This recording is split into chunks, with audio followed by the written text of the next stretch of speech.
વિશ્વ હિન્દુ પરિષદ માતૃશક્તિ દુર્ગાવાહિની ભરૂચ જિલ્લા દ્વારા પથ સંચાલન તેમજ માનવંદના કાર્યક્રમ યોજવામાં આવ્યો।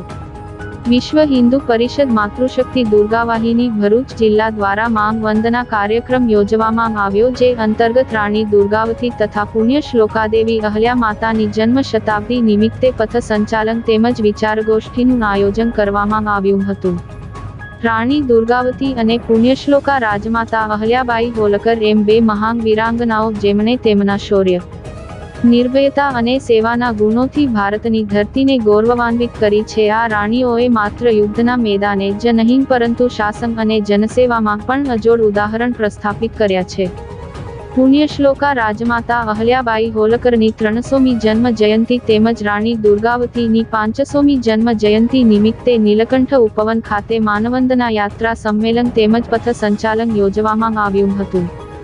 ભરૂચ શહેરના મુખ્ય માર્ગો પર શિસ્ત સાથે પથ સંચાલન કરી સ્વયં શિસ્તનું ઉદાહરણ પૂરું પાડ્યું હતું।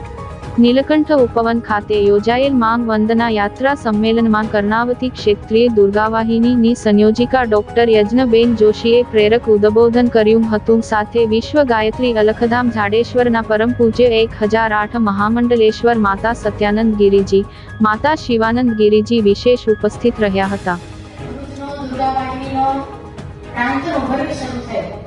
દક્ષિણ ગુજરાત પ્રાંતનો વર્ગ આ વર્ષે ભરૂચમાં થયો અને આખા દક્ષિણ ગુજરાત પ્રાંતમાંથી છેક નવસારી પ્રાંતની દીકરીઓ આવી 7 દિવસ સુધી અહીં જ રહ્યા।